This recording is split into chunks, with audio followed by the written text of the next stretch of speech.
सुधा समाधान।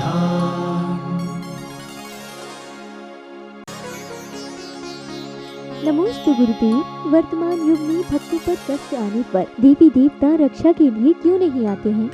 क्योंकि आप लोगों का पुण्य घटिया हो गया है। बढ़िया पुण्य हो तो देवता आते हैं। तुमने इतना पुण्य किया हो कि देवता लोग भी तुम्हारे उपकार से उपकृत हों।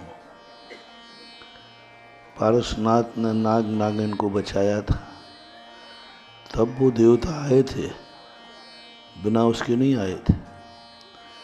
कोई भी व्यक्ति तुम्हारे जीवन में सहयोग करेगा, ये परस्पर का व्यवहार है। तुम हमारे नहीं, हम तुम्हारे नहीं। तुम हमारे हो तो हम तुम्हारे हैं। ये पूरा परस्पर का सिस्टम है पूरी दुनिया का। यदि हम किसी के नहीं हुए तो कोई हमारा नहीं होगा। हम हवाओं के नहीं हुए तो हवाएं हमारी नहीं होंगी। हम जल के नहीं हुए तो जल हमारा नहीं होगा।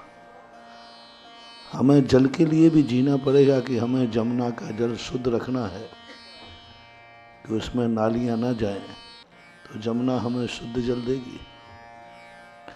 हम जल को गंदा करें और तुम कहो कि जमुना नदी हमें शुद्ध जल दे दे, नहीं दे सकते। इसलिए तो हम लोग सदा प्रश्नों में कहते हैं कि अपनी जिंदगी को किसी न किसी के काम में लाओ। कुछ लोगों से तुम ऐसा बना के चलो कि कल वो तुम्हारे काम आ सके।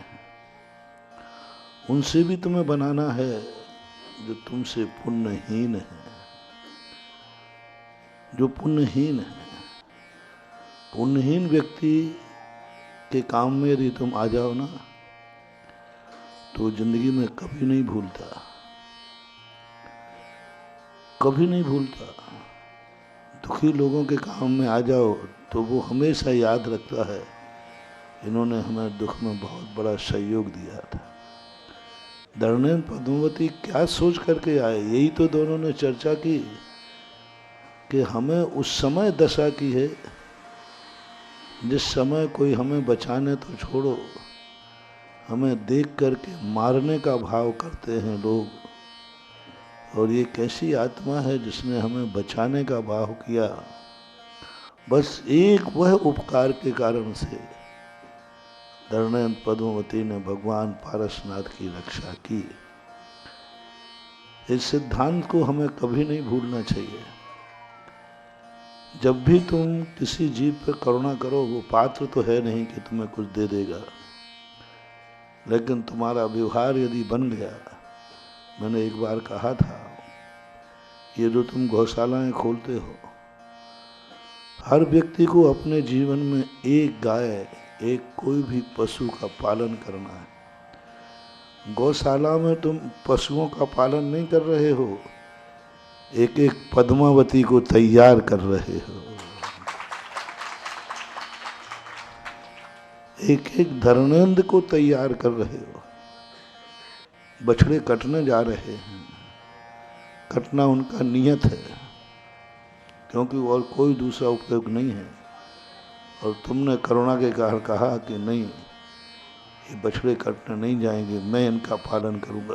तो वो एक नंदी, एक पशु को तुमने पालन नहीं किया है। मर करके यदि उनमें से कोई देव बन गया तो धर्मेंद्र बनकर तुम्हारी जिंदगी में काम आएगा, क्योंकि वो अवध ज्ञान से जानेगा कि मेरा तो निश्चित था कटना, फिर मैं बच कैसे गया। तब वो कहेगा, अरे किसी व्यक्ति ने मुझे बचाया था, उस दशा में बचाया था जब हमारा मरना निश्चित था। ट्रक भर के जा रहा था, मरना ही था, लेकिन किसी ने मुझे जिंदगी दे दी। इसलिए सदा ध्यान रखना, कभी किसी पुण्यहीन की जिंदगी बचा सको तो बचा लेना, क्योंकि पुण्यहीन व्यक्ति ज़्यादा स्वर्ग जाते हैं। पाप करने वाले नहीं, पुण्यहीन कह रहा हूँ।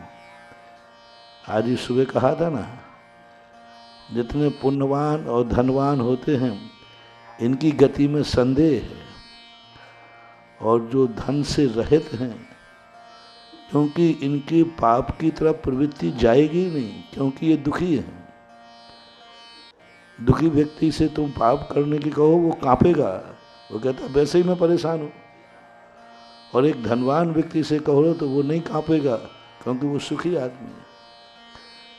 इसलिए सदा हमेशा कोई ना कोई दुखी मिले, उस दुखी के ऊपर दया जरूर करना। जितनी तुम्हारी शक्ति हो, जितना तुम्हारा समर्थ हो, उसको एक अपनी जिंदगी का एक भाग निकालना ही चाहिए। चाहे धन का निकालो, चाहे समय का निकालो, किसी भी रूप में आपको उन असमर्थों की सहायता करना है। और वही सहायता मात्र संसार के लिए नहीं, अनुकंपा। सम्यक दर्शन का एक अंग है अनुकंपा। और अनुकंपा क्लिष्टि जीवेषु कृपा परत्वम, जो दुखी जीव हैं उन पर कृपा करना भी एक सम्यक दर्शन का अंग है, ऐसा मानना चाहिए। नमोस्तु गुरुदेव। किसी की आत्मा की शांति के लिए की हुई प्रार्थना की वर्गनाएं क्या उस व्यक्ति के पास पहुंचती हैं? उसके पुण्य की उदीर्णा करेंगे। हम यहाँ शांति धारा कर रहे हैं। अमेरिका में मरीज अस्पताल में भर्ती है और हम उसके दुख से बहुत दुखी हैं। और हमारा दुख जब मिटेगा जब वो अमेरिका का मरीज ठीक होगा। और हमने शांति धारा की है, और शांति धारा को अब मेरा दुख मिटाना है तो अमेरिका वाले को सुखी करना ही पड़ेगा, करना ही पड़ेगा, क्योंकि उसके बिना मैं सुखी हो नहीं पाऊंगा।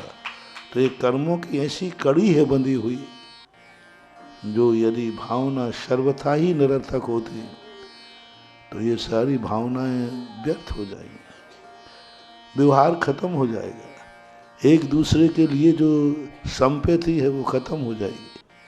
भावनाओं का प्रभाव पड़ता है, बराबर पड़ता है। एक अयोध्या प्रसाद गोयली ने एक कहानी लिखी, जिन खोजा तिन पाइया। एक राजा बीमार रहने लगा, बहुत बीमार, बहुत सारे हकीम आए लेकिन वो ठीक नहीं हुआ। बीमारी पकड़ में आती नहीं थी, कोई बीमारी है नहीं, सारे हकीम पस्त पड़ गए। और राजा दिन प्रतिदिन दुखी होता जाता, दुबला होता था। एक संत के पास पहुंचे, बोले महाराज अब सारे वैद्य लोग कहते राजा महाराज हमें पता ही नहीं चल रहा बीमारी क्या है, सारी जांचें करानी दुनिया की जितनी जांचें हैं। महाराज ने कहा वो जांच में नहीं आएगा। उस राजा के जो दुराचार थे, उस राजा के जो अत्याचार थे, वो प्रजा उससे दुखी थी। देखो महाराज की मशीन देखना कहाँ जांच पे पहुंची। तुम्हारी जांच बॉडी की होती है और महाराज की जांच पहुंच गई कि ये दुनिया का राजा है, इसकी दुनिया क्या सोचती है। दुनिया एक ही बात सोचती थी, ये कब मरे। ये मरे क्योंकि ये जीते जी तो गद्दी छोड़ेगा नहीं, और जब तक ये जीवित रहेगा हमारी प्रजा सुखी रहने वाली है नहीं। प्रजा का हर व्यक्ति एक ही बात, ये कब मरेगा। हे भगवान इसको ऐसी कोई बीमारी आ जाए, ऐसा कुछ आ जाए, लाइलाज बीमारी आ जाए, मर जाए। राजा ने स्वयं कहा, महाराज ने, इसका एक इलाज है राजन, कल से तुम अपनी सारी नीयत बदल दो। तुम जितने दिन जियो, महाराज ने ये नहीं कहा कि तुम बच जाओगे, जितने दिन जियो तुम जनता के लिए जीना, मरना तो तुम्हारा निश्चित ही है। ये सब वैद्य कह रहे हैं कि कोई नहीं बचा सकता। अब तुम्हारी जो कुछ भी जिंदगी है जनता के लिए जियो, इनके हित का सोचो, इनका अच्छा सोचो, इनका धन, इतना धन इनके ऊपर खर्च करो, इनके इतने प्रजा, बस यह तुम करते हुए मर जाना। राजा ने महाराज की बात मान ली।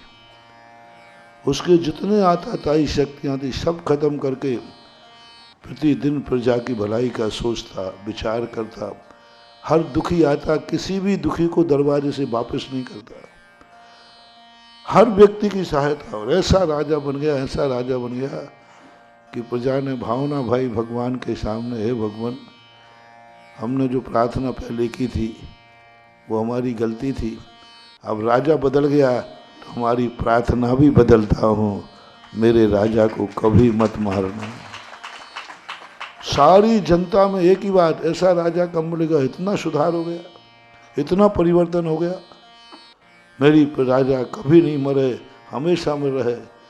राजा 6 महीने ही नहीं हुए, ठीक होना शुरू हो गया बिना दवाई के, और बिना दवाई के जैसे राजा ठीक हुआ, सब लोगों ने सोचा ये महाराज का चमत्कार है, ये महाराज का नहीं, ये जनता का चमत्कार है।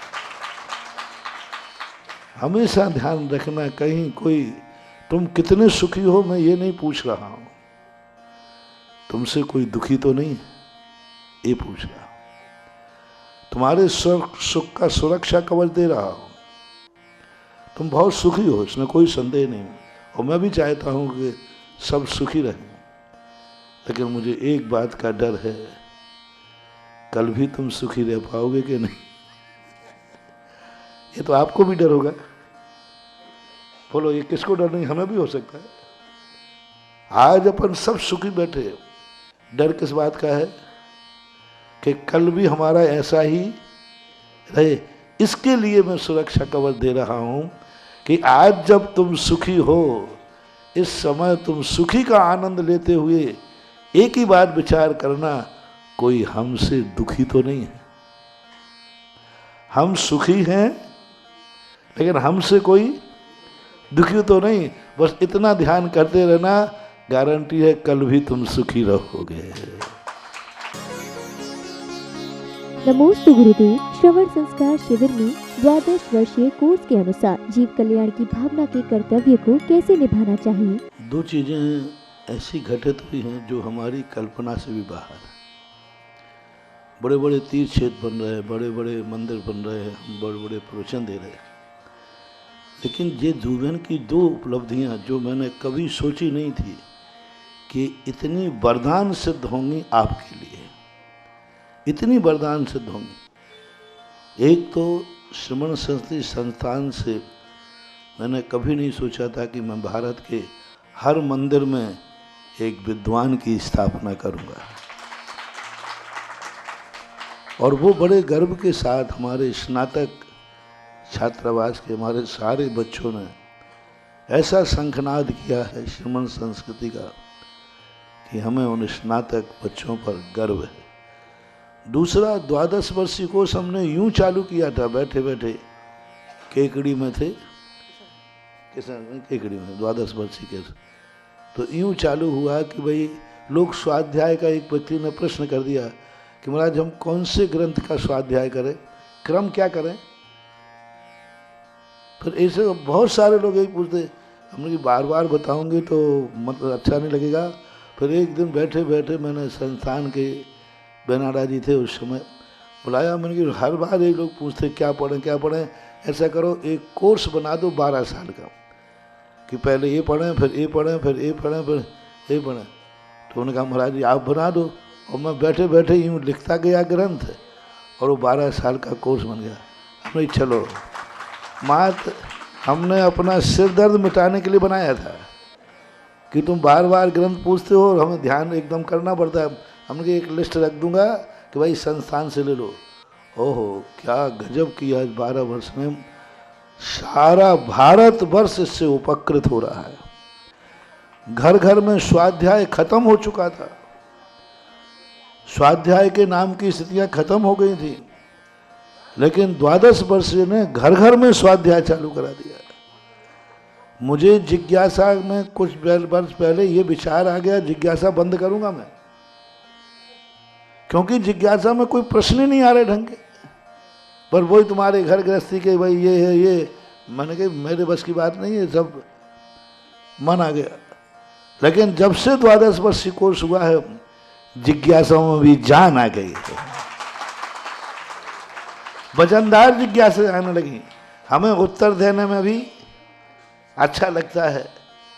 तो ऐसा और सारे भारत में, और अब तो उन प्रांतों से मांग आ रही है कि जिन प्रांतों में हमारी भाषा नहीं पहुंच पा रही, लेकिन संस्थान के लिए निर्देशित कर दिया गया, जो भाषा के कारण से स्वाध्याय न कर पाए। अभी कन्नड़ और मराठी भाषा का अनुवाद पूरा शुरू हो चुका है। जब आया था प्रश्न, अब पूरे 12 वर्ष का कोर्स एक दिन कर्नाटक भाषा में, महाराष्ट्र भाषा में मिलेगा। 2 वर्ष का तो हो चुका है। इसलिए कर्नाटक वाले सबसे ज़्यादा स्वाध्याय विहीन पूरे भारत में, भक्ति में सबसे ज़्यादा दक्षिण भारत है, निश्चल भक्ति, महाराष्ट्र और कर्नाटक। लेकिन सबसे ज़्यादा जैन समाज में विवेकहीन कोई है दुनिया में तो दक्षिण भारत। भक्ति में कमी नहीं है, लेकिन विवेकहीनता है। कुछ भी ज्ञान नहीं, कुछ भी विवेक नहीं, क्रियाएं खूब करते हैं लेकिन विवेकहीन क्रियाएं हैं। उसका मूल कारण स्वाध्याय का अभाव। सारे आचार्य जो हैं दक्षिण में हुए, लेकिन विद्वान दक्षिण में नहीं हुए। जितने बड़े विद्वान थे सब उत्तर भारत में थे। स्वाध्याय की परंपरा बिल्कुल खत्म हो चुकी है। लेकिन अब उम्मीद जगी है 12 वर्ष से कि दक्षिण भारत स्वाध्याय में प्रवृत्त हो रहा है, और मांगे आ रही हैं कि हमें भाषा के संबंध में सुविधा दी जाए। तो कर्नाटक भाषा, कर्नाटकी और मराठी भाषा में पूरा जैन साहित्य, जो दक्षिण भारत में महाराज लोग हैं, वो लोग भी इसका प्रयास करें। उनको भी मैंने कहा कि 12 वर्षीय कोर्स को दक्षिण भारत में अनुवाद कराइए। वहाँ पर हमारे महाराज, हमसे बड़े महाराज हैं, नियम सागर जी महाराज और एक अक्षय सागर जी महाराज हैं। ये लोग बहुत अच्छा वहाँ की भाषा को भाषांतर करने की, क्योंकि मैं तो वो भाषा जानता नहीं, अनुवाद सही हुआ है कि नहीं हुआ उस भाषा को जानने वाले कर सकेंगे। इसलिए जो दक्षिण भारत के साधु लोग हैं वे 12 वर्षीय कोर्स को अनुवाद को करें, संपादित करें, और दक्षिण भारत में घर घर में स्वाध्याय की परंपरा चला दें। अंग्रेजी अनुवाद तो हो ही रहा है। जिसको जिस भाषा में समझना है, मुझे भाषा से कोई मोह नहीं है, मुझे आपके अध्ययन से मोह है कि हमारा हर जैनी इतना विवेकवान हो कि अपने जैन धर्म का एक प्रारंभिक ज्ञान तो उसको होना ही चाहिए। और शेष लोगों से मेरा कहना है, कैसे भी बन के करे, महिलाओं पुरुषों सब 1 घंटे का समय निकालो, स्वाध्याय करो। तुम्हारे लिए जो बुद्धि मिली है इसका 1% जिनवाणी के स्वाध्याय में लगाओ, इससे बहुत बड़ी उपलब्धि तुम्हें होगी।